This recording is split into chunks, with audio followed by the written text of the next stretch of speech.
So we are going to begin. This is the very first block, and the first block is about fundamental concepts of management. আমাদের please সময় হয়েছে wait করে এখনো হয়েছে না?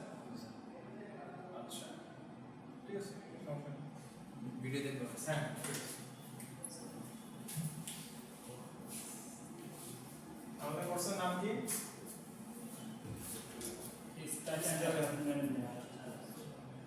আমরা লাস্ট লেকচারে কি নিয়ে কথা বলছি?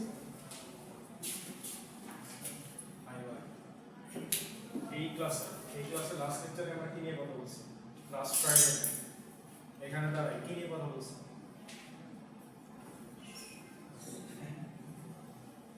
যে টেক্সটাইল এন্ড অ্যাপারেল ম্যানেজমেন্ট বলতে আসলে আমরা কি মিন করতেছি, কেন লাগবে, এটা কেন পড়া লাগবে, মানে এইটার দরকারটা কি কারণ, টেক্সটাইল এন্ড অ্যাপারেল ম্যানেজমেন্টে আসলে ম্যানেজমেন্টে কি করতে হয়। এক্সাম্পল দিছি না, একজনের এক্সাম্পল বলছিলাম না, রিয়েল লাইফ স্টোরি মনে আছে? হ্যাঁ, ডিপিএল গ্রুপ নিয়ে কথা বলছিলাম, মনে আছে? আচ্ছা ঠিক আছে। সো সেদিন আমরা জাস্ট ওভারঅল একটা সামারি দেওয়ার চেষ্টা করছি যে টেক্সটাইল এন্ড অ্যাপারেল ম্যানেজমেন্টে বেসিক্যালি আমরা কি কারণে এই কোর্সটা ইম্পর্টেন্ট, এই কোর্সের সিগনিফিকেন্সটা কি, রিয়েল লাইফ অ্যাপ্লিকেশনটা কি হবে, ইন্ডাস্ট্রিয়াল অ্যাপ্লিকেশনটা কি হবে, সেটা নিয়ে আমরা একটু কথা বলার চেষ্টা করছি। আজকে আমরা সরাসরি একাডেমিক লেকচারে চলে যাচ্ছি। দিস ইজ দ্য ব্লক 1 এবং আমাদের তো তাহলে শুরুই করতে হবে। আমি যখন টেক্সটাইল এন্ড অ্যাপারেল ম্যানেজমেন্টের ইন ডিটেইলে ডেপথে যাব, তার আগে তো হচ্ছে যে আমার ম্যানেজমেন্টের পারসেপশনটা ক্লিয়ার করতে হবে। সো ম্যানেজমেন্টের পারসেপশন আমার যখন ক্লিয়ার করতে হবে, তখন শুরুই করতে হবে ফান্ডামেন্টালস অফ ম্যানেজমেন্ট দিয়ে। এখানে একটা বিষয় যেটা হয়েছে সেটা হচ্ছে যে আপনাদের ম্যানেজমেন্টের উপরে আলাদা কোনো কোর্স নাই, খেয়াল করছেন? আমাদের যে কারিকুলাম, আচ্ছা কারিকুলামটা এখন শেয়ার করে নিয়ে আসছি। আমাদের যে কারিকুলাম সেখানে আপনাদের ফান্ডামেন্টালস অফ ম্যানেজমেন্ট ও প্রিন্সিপালস অফ ম্যানেজমেন্টের আলাদা টেম্পলেটের কোনো কোর্স নেই। আবার টেক্সটাইলের ম্যানেজমেন্টের জন্য এরপরে যে আলাদা কোর্স এই একটা। তাহলে যেহেতু ম্যানেজমেন্টের কোর্স নাই, তার মানে এই একটা কোর্সের মধ্যেই আপনার ম্যানেজমেন্টের কনসেপ্ট, টেক্সটাইল ম্যানেজমেন্টের কনসেপ্ট, আবার সিএসআর, সাস্টেইনেবিলিটি, কমপ্লায়েন্স, এগুলোর যে কনসেপ্ট, এগুলোর জন্য আপনাদের আলাদা কোনো কোর্স নেই, সেগুলোর কনসেপ্ট। মানে this will B A merge course, মোটামুটি মার্জ করে পুরোটাকে এই কোর্সের মধ্যে আমরা খুব শর্ট আকারে, বেসিক আকারে, যাতে কনসেপ্টগুলো সব অ্যাটলিস্ট কনসেপ্টগুলো যাতে ক্লিয়ার থাকে, অ্যাটলিস্ট আপনাদের এমন যাতে না হয় যে জানেনই না এই জিনিস, এই টার্ম শুনেনি নেই বা এই সম্বন্ধে কোনো আইডিয়া নেই, এরকম যাতে ব্যাপারটা না হয়। এই কারণেই মোটামুটি একটু মার্জ এবং কম্পাইল সিলেবাস করা হয়েছে এটা। ওকে, এখন যেটা হবে একজন একটু ওই চেয়ারটাতে বসে, তাহলে জাস্ট নেক্সট স্লাইডে ইয়া করতে সুবিধা হবে। এই চেয়ারটাতে একটু সামনে নিয়ে আসছি। ওইটা না, এটা নিয়ে গেলে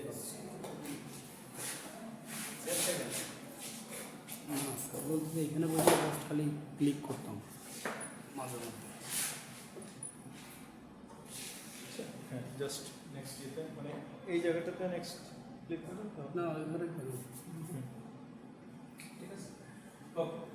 এখন কোশ্চেন হচ্ছে যে ম্যানেজমেন্ট কেন জানতে হবে, ম্যানেজমেন্টের ইম্পর্টেন্সটা কি, ম্যানেজমেন্টের মধ্যে আমরা কি শিখতে চাইছি। প্রথমে আমরা দেখতে যাচ্ছি যে how to work and deal with coworkers in groups. আমরা কি আসলে একা কাজ করি নাকি? না, মানে টেক্সটাইল ইন্ডাস্ট্রিতে তো হাজার হাজার, মানে ইভেন যেখানে হাজার হাজার থাকে না, শত শত থাকে, কিছু তো থাকে, একদম একা তো না। ইভেন একটা টঙের দোকান, মনে করেন জাস্ট একটা চা বিস্কিটের দোকান, ওইখানেও কি জাস্ট 24 ঘন্টা একজনই থাকে? ইভেন হাইওয়েতে যে টঙের দোকানগুলো দেখছেন, জাস্ট পাউরুটি বেচে, ইয়া বেচে, মাঝে মাঝে বিড়ি সিগারেট বেচে, ওইখানেও কি একজন ডিউটি করে? দেখা যাবে নাইট শিফটে যে ডিউটি করতেছে, ডে শিফটে আরেকজন ডিউটি করতেছে। উল্টাপাল্টাও হয়, দেখা গেছে যে ডে শিফটে ডিউটি করে হাজব্যান্ড, নাইট শিফটে ডিউটি করে ওয়াইফ, শিফটিং করে আর কি, শিফটিং এবিসি শিফট। এরকম আছে। যাই হোক, তো তার মানে হচ্ছে যে সেখানেও একটা ছোট্ট দোকান, সেখানেও দেখা যায় যে হেল্পিং হ্যান্ড হিসেবে একটা ছোট ছেলে লাগে, আর যত বড় হইতে থাকে তত মানুষজনের রিকোয়ারমেন্ট আরো বাড়তে থাকে। তাহলে ম্যানেজমেন্টের ব্যাপারটা কখন আসে?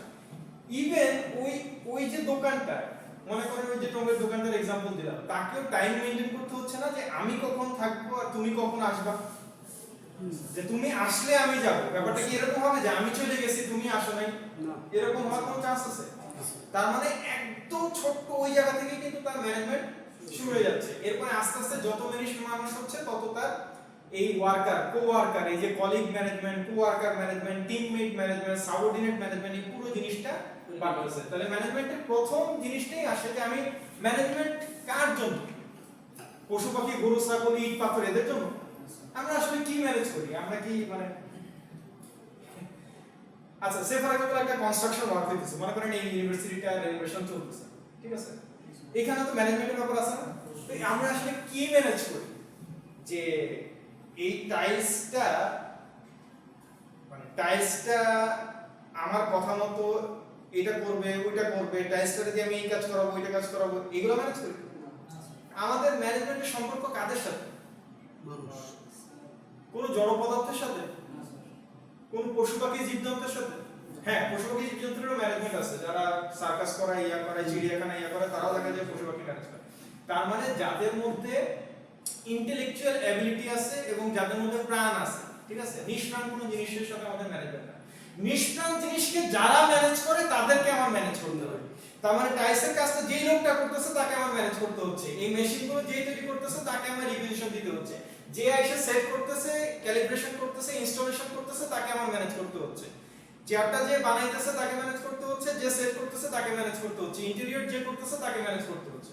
তার মানে আমার মূল কাজ, ম্যানেজমেন্টের মূল কাজ হচ্ছে মানুষের সাথে, ঠিক আছে? যেহেতু মানুষই ওই কন্ট্রোল করে। চিড়িয়াখানার যে ম্যানেজার, তার কাজ কি? হাতির সাথে সে ম্যানেজ করে? সে হাতির দায়িত্বে যে আছে তাদেরকে ম্যানেজ করে। ব্যাপারটা বুঝছেন? তার মানে আমাদের কোনো কাজই আসলে সরাসরি, আমাদের সব ম্যানেজমেন্ট মানুষের সাথে সরাসরি, বাকি সবই সাবঅর্ডিনেট, ওরা ও যে যে দায়িত্বে থাকে সেটার সাথে। তাহলে ম্যানেজমেন্টের প্রথম জিনিসটি, যেই কারণে আমাদের ম্যানেজমেন্টটা শিখতে হয়, জানতে হয়, বুঝতে হয় এবং এই স্কিলটা ডেভেলপ করতে হয়, আমাকে জানতে হবে যে কাজ কিভাবে করতে হয় এবং ওয়ার্কারদেরকে কিভাবে ম্যানেজ করতে হয়। আমি যখন একটা গ্রুপে কাজ করব, গ্রুপের বন্ডিং, গ্রুপের ডিলিং, গ্রুপের যে ভিশন, মিশন, গ্রুপের যে অবজেক্টিভ, সেটা কিভাবে আমাকে মিট করতে হয়। Then how to lead a team. আপনাকে যখন একটা টিম লিডার করে দেওয়া হবে, সে ফর এক্সাম্পল আপনি এখন আছেন অ্যাসিস্ট্যান্ট মার্চেন্ট ম্যানেজার, কিছুদিন পরে, 2-3 বছর পরে আপনারা জাস্ট একটা টিমের টিম লিডার করে দেওয়া হবে। দেখা গেছে যে নেক্সট বায়ারের টিমের আপনি টিম লিডার, রিয়াং ফার্মের টিমের উনি টিম লিডার। এই যে আপনার টিমে যদি দুইজনও থাকে, তার মানে এখন টোটাল রেসপন্সিবিলিটি আপনার না। ওই দুইজনের ভুল হইলে কেউ কিন্তু তারাই জিজ্ঞেস করবে আপনাকে। এই অর্ডারে কোনো সমস্যা হলে কেউ কিন্তু তাদের ধরবে আপনাকে। মানে বিষয়টা হচ্ছে এই জায়গায় ম্যানেজমেন্টের ইস্যুটা এটাই হয়ে যায় যে যখনই যাকে দায়িত্ব দেওয়া হয় তখন পুরো রেসপন্সিবিলিটি তার ঘাড়ে পড়ে। ব্যাপারটা এরকম না যে সে শুধু অন্যদেরকে মনিটর করবে, ইয়া করবে, তার উপরেও তো মনিটর করার আরেকজন আছে, like this. So how to lead a team, then how to solve conflict among coworkers, ঠিক আছে? আপনার আন্ডারে আপনি যখন টেক্সটাইল ইন্ডাস্ট্রি ফ্লোরে কাজ করতে যাবেন, তখন দেখা যায় যে এক একটা ফ্লোরে আপনি যদি দেখা যাচ্ছে স্পিনিং এ যান, সেখানে একটু ওয়ার্কার কম থাকে, যখন ডাইনিং এ যান হয়তো ওয়ার্কার একটু কম থাকে, হিটিং এ গেলে প্রচুর ওয়ার্কার থাকে, গার্মেন্টসে গেলে আরো বেশি ওয়ার্কার থাকে। তো এক একটা ফ্লোরে গার্মেন্টসে যদি আপনার 200 ওয়ার্কার থাকে, তো দেখা যাবে যে ওই জায়গায় লাইন ম্যানেজার হিসেবে যে আছে অথবা পুরো ফ্লোরের ইনচার্জ হিসেবে যে আছে, তার আন্ডারে ওইখানে যদি এখন 500 ওয়ার্কার, অনেক বড় অ্যামাউন্ট হইতে পারে, একদম 100 থেকে শুরু করে 500, 5000, 50,000 পর্যন্ত যে কোনো ইয়া হইতে পারে। যে যত বড় পজিশনে আছে তার আন্ডারে তার সাবঅর্ডিনেট তত। তো কনফ্লিক্ট হয় না, ওয়ার্কারের লাগালাগি, মারামারি, হ্যারাসমেন্ট কেস, ওর সাথে আমি থাকবো না, কাজ করবো না, ও আমার এইটা বলছে, কাজের মাঝখানে এইসব হাবিজাবি আছে না, তো এগুলা তো ম্যানেজ করা লাগে এমনি যে আমি শুধু বললাম যে ফ্যাক্টরিতে ঢুকছে, মন বলতে কিছু নাই, তোরা সব রোবট হয়ে যাবি, মনে করবি যে তোদের মন নাই, কিছু নাই, মন নাই, মেজাজ নাই, ভালো লাগা নাই, খারাপ লাগা নাই, তোরা সবাই রোবটের মতো 8 ঘন্টা কাজ করবি, কাজ করে বাসায় চলে যাবি। তার আগে এর আগে কোনো কথা নাই, বার্তা নাই, কোনো মন খারাপ করা নাই, কোনো হাসাহাসি নাই, মারামারি নাই, কাটাকাটি নাই, কোনো কিছু নাই, বলতে হবে এইভাবে ম্যানেজ করা যাবে না। বরং ইনস্ট্যান্ট, মানে ওই মুহূর্তে, আচ্ছা সে ফর এক্সাম্পল দেখা গেছে যে সখিনা আর মর্জিনার মধ্যে একটু কাটাকাটি লাগছে, এখন ওইখানে উনি গিয়ে কি এখন ইনস্ট্যান্ট বিচারশালী বসাবে? ফ্লোরে সব বন্ধ করে, মেশিন বন্ধ করে সব বাইরে রেখে এই সাক্ষী আনো, কে দেখছে, কি শুনছে, কি বলছে, ইয়া করা যাবে? ইনস্ট্যান্ট কি করতে হবে যে কঠিন বিচার হবে, এটা কঠিন বিচার হবে, তাড়াতাড়ি আগে শিফট শেষ কর। তো শিফট কয়টা শেষ? 2টার সময়, ঠিক আছে, আর একটার সময় এটা নিয়ে বিচার শুরু, আর একটার সময় এটা নিয়ে বিচার, যে থাকতে চায় থাকবে। এখন তো এখন আর 1 থাকবে এটা নিয়ে কথা বলতে গেলে, যে কথা বলতে যাবে বা যে এটা নিয়ে এখন 1 সেকেন্ড দেরি করবে আমার কাছে কিন্তু সেই তেলে দোষী ইনস্ট্যান্ট, কারণ এখন সময় বাঁচাইতে হবে, এখন বিচার সালিশ করার টাইম। তার মানে হচ্ছে যে প্রত্যেকটা জায়গায় একদম র লেভেল থেকে শুরু করে একদম টপ লেভেল পর্যন্ত প্রত্যেকটা জায়গায় আপনাকে এই পিপল ম্যানেজমেন্টের যে ইস্যুগুলো, এখানে ম্যানেজমেন্টটাকে সরাসরি পিপল ম্যানেজমেন্টই বলা যায়, যে ইস্যুগুলোকে আমাকে সলভ করতে হয়। How to achieve team goals, প্রত্যেকটা টিমের একটা টার্গেট থাকে, ইয়া থাকে। শুধু বায়ার যেভাবে চাইছে সেভাবে দেওয়া তো না, ওভারঅল প্রোডাক্টিভিটি, ওভারঅল আমার কেপিআই হচ্ছে কি performance indicator, overall performance, overall productivity, প্রত্যেকটা জায়গায় আমাদেরকে টার্গেট মিট করতে হয়। How to enhance organisational performance, অর্গানাইজেশনের গোল থাকে, অর্গানাইজেশনের একটা টার্গেট থাকে, ঠিক আছে? আজকে ওপেক্স ইনহার গ্রুপ কেন বন্ধ হয়ে গেছে? টার্গেট মিট করতে পারছে এই কারণে, ভালো পারফর্ম করতেছিল এই কারণে, সাস্টেইনই করতে পারতেছিল, টেকার মতো অবস্থায় ছিল। মানে একটা ইন্ডাস্ট্রি টিকতে হইলে তো তার রেভিনিউ জেনারেট এমন করতে হবে যাতে স্যালারি দেওয়ার পরেও সেটা অপারেশনাল কস্ট বিয়ার করার মতো কিছু থাকে। যদি ব্যাপার এরকমই হয় যে যা আসতেছে রেভিনিউ তা দিয়ে স্যালারিও দেওয়া যায়, তার মানে আর ইন্ডাস্ট্রি টিকার মতো কোনো অবস্থা আছে না। তো এই জিনিসগুলো বুঝতে হবে সবসময়, প্রত্যেকটা বিজনেসের ক্ষেত্রে জিনিসগুলো এরকম। সো অর্গানাইজেশনাল পারফরম্যান্সে যতগুলো ব্যাপার আছে সবগুলো আস্তে আস্তে আসবে বিভিন্ন পিকচারে। Then how to facilitate the organisation to reach its target, আমরা অর্গানাইজেশনকে কিভাবে হেল্প করতে পারি, ম্যানেজাররা কিভাবে অর্গানাইজেশনকে হেল্প করে, কিভাবে হেল্প করবে, কিভাবে হেল্প করার কথা, কি প্রসেসে, কি টেকনিকে, কি টুলস ব্যবহার করে কন্টিনিউয়াসলি অর্গানাইজেশনকে হেল্প করতে পারে সেই জিনিসগুলো জানবো। নেক্সট, ওকে, নেক্সট কোশ্চেন। এবার আমরা তাহলে দেখি ম্যানেজমেন্ট জিনিসটা কি, হোয়াট ইজ ম্যানেজমেন্ট। আমরা যদি just definition, basic, lots of types of ডেফিনিশনস আছে, আপনি গুগলে সার্চ দেন, উইকিপিডিয়াতে যান, বিভিন্ন ইয়াতে যান, ম্যানেজমেন্টের এক এক বইয়ে আপনি দেখবেন এক এক ধরনের ডেফিনিশন, কিন্তু ঘুরে ফিরে মূল কথাটা একই। কারণ শেষ পর্যন্ত ম্যানেজমেন্ট মানে পিপলস ম্যানেজমেন্ট, পিপলকে কত সুন্দরভাবে, কত স্পেসিফিক্যালি, কত স্মার্টলি আমি ম্যানেজ করতে পারি, ওটাই ম্যানেজমেন্ট। এইটারে কেউ এক কথায় বলে দিবে যে ম্যানেজার যা করে তাই ম্যানেজমেন্ট, ঠিক আছে? বিশেষ করে পরীক্ষার খাতায় স্টুডেন্ট লেখার সময় what a manager does is management, বাস এর চেয়ে সহজ মনে রাখার জন্য বা লেখার জন্য কি সবথেকে শর্টকাট। মানে ক্লাস 5 এর একটা ছেলেও যদি ম্যানেজমেন্ট কি লেখে, ও তো এই কথাই লিখবে, ম্যানেজার যা করে তাই ম্যানেজমেন্ট। আপনি ও 3 গুণ বয়সে এসেও যদি ওইটাই লেখেন, হইল? হ্যাঁ হইল? ইজ্জত থাকবে? থাকবে? ইজ্জত কি শুধু শ্বশুর বাড়িতেই থাকা লাগে? সব বাড়িতে লাগে না?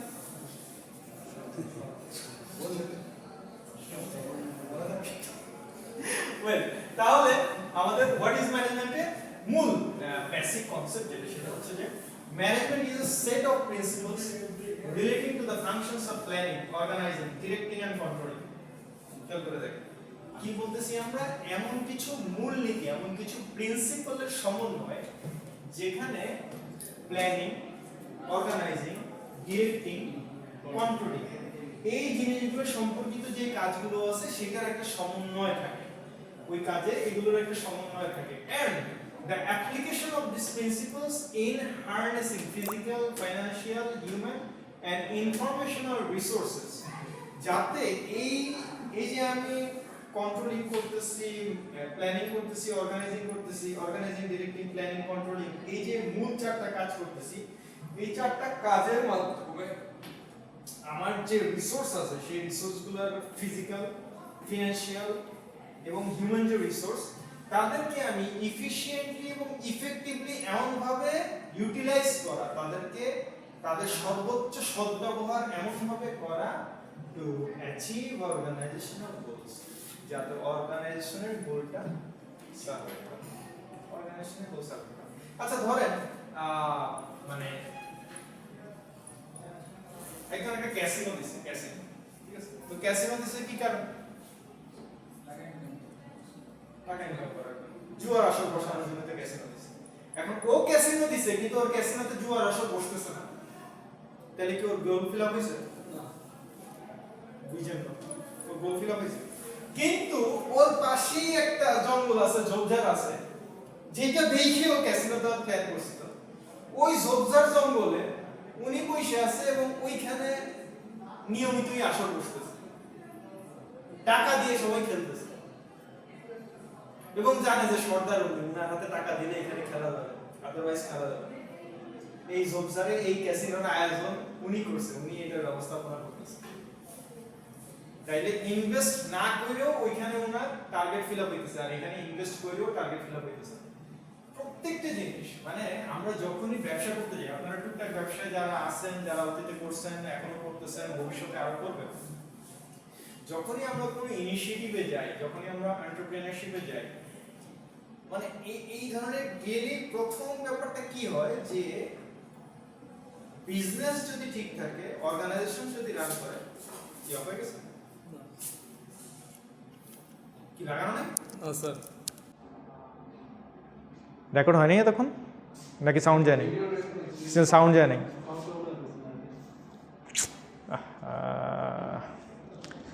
এইসব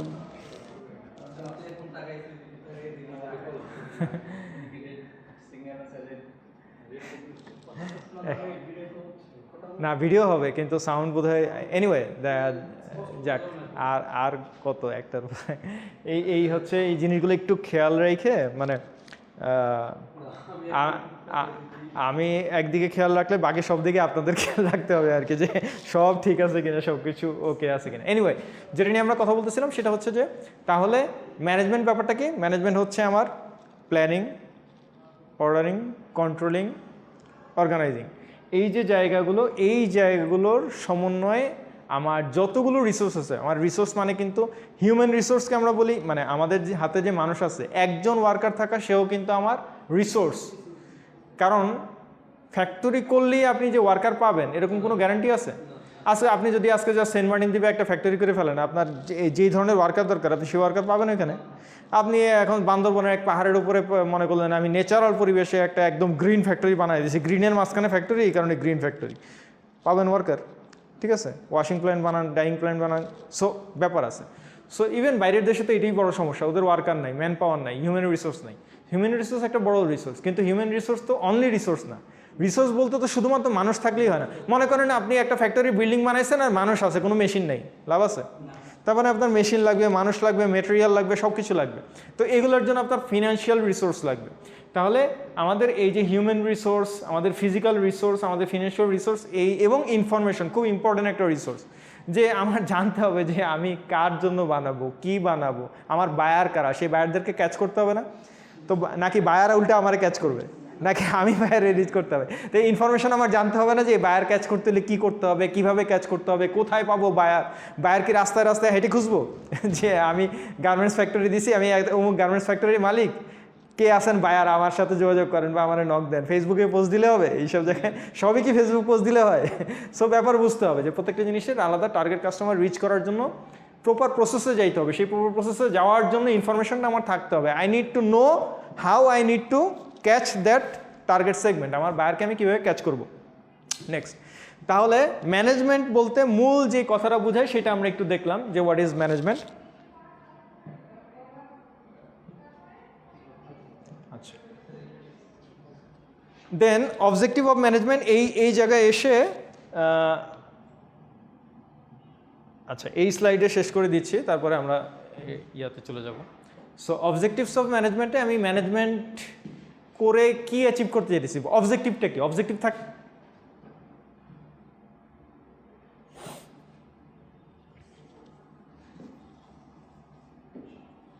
বিয়ে করছেন, করবেন? আলহামদুলিল্লাহ। আচ্ছা, ওনার যে বিয়ে করার ইচ্ছা আছে,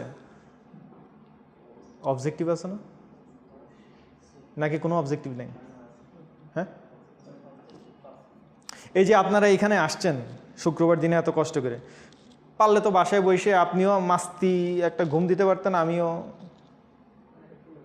আরও ডাবল মাস্তি করতে পারতাম বা অন্য কাজ করতে পারতাম, যাই হোক।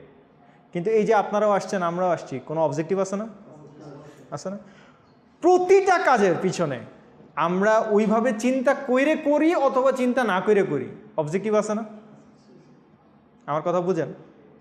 ইভেন আপনি মনে করেন চায়ের দোকানে আড্ডা মারতেই যাইতেছেন, সেই আড্ডা মারার পিছনেও একটা অবজেক্টিভ আছে, এন্টারটেনমেন্ট।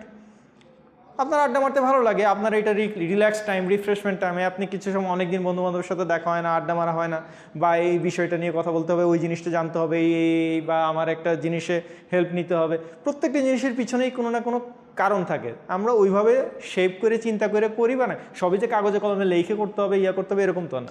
সো অবজেক্টিভ থাকে। ঠিক সেরকমভাবে আমরা অর্গানাইজেশনাল ম্যানেজমেন্টের কথা যখন বলি, অপারেশনাল ম্যানেজমেন্টের কথা বলি, এই কারণেই ম্যানেজমেন্টের এতগুলো উইং কেন হয়েছে। ম্যানেজমেন্ট তো একটা মেজর সাবজেক্ট। আপনারা জানেন বিবিএতে ম্যানেজমেন্টের উপর মেজর করে, এমবিএতে ম্যানেজমেন্টের উপর মেজর করে। এইটার অনেক সাবজেক্ট আছে। ম্যানেজমেন্টের আন্ডারে হিউম্যান রিসোর্স ম্যানেজমেন্ট আছে, অপারেশন ম্যানেজমেন্ট আছে, সাপ্লাই চেইন ম্যানেজমেন্ট আছে, অনেক সাবজেক্ট আছে। সো এই যে বিষয়গুলো, এগুলো কেন আসছে? কারণ ম্যানেজমেন্টটা আমি যে করতে যেতেছি, আমি যে ধরনের ম্যানেজমেন্টের কথা বলতেছি, অর্গানাইজেশন যে ধরনের ম্যানেজমেন্টের কথা বলতেছে, সেই ম্যানেজমেন্টের অবজেক্টিভটা কী হওয়া লাগবে, সেই ম্যানেজমেন্টের অবজেক্টিভটা কী হওয়া লাগবে। এখন মনে করেন একজন বিয়ে করলো, ঠিক আছে, আলহামদুলিল্লাহ বিয়ে করছে, ভালো কাজ করছে, পবিত্র কাজ করছে, সওয়াবের কাজ করছে, সুন্নাহ। বিয়ে করা কি ফরজ নাকি? এই বিয়ে করা কি ফরজ না?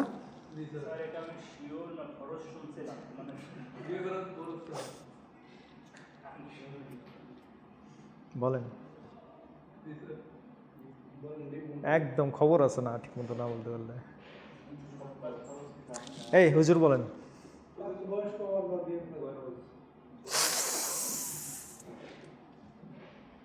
ভুল ফতোয়া। বাংলাদেশের বাকি আমজনতার মতো মুফতি সাহেবও ভুল ফতোয়া দিয়েছে। বিয়ে ফরজ না, ওয়াজিব না, বিয়ে সুন্নাহ, কিন্তু খুব গুরুত্বপূর্ণ সুন্নাহ। বিশ্বের সকল নবী রাসূল, একদম আদম আলাইহিস সালাম থেকে শুরু করে যত নবী রাসূল আসছেন, প্রত্যেক নবীর সুন্নাহ, খুব গুরুত্বপূর্ণ সুন্নাহ। কারণ বিয়ের সাথে মানুষের জীবন, মানুষের দিনদারি, মানুষের স্টেবিলিটি, মানুষের এমনকি পরবর্তী প্রজন্ম, অনেক কিছু জড়িত, অনেক কিছু। এই কারণে ইসলামে বিয়েকে অনেক বেশি এমফাসিস করা হয়েছে, অনেক বেশি এনকারেজ করা হয়েছে, কিন্তু ফরজ করে দেওয়া হয়নি।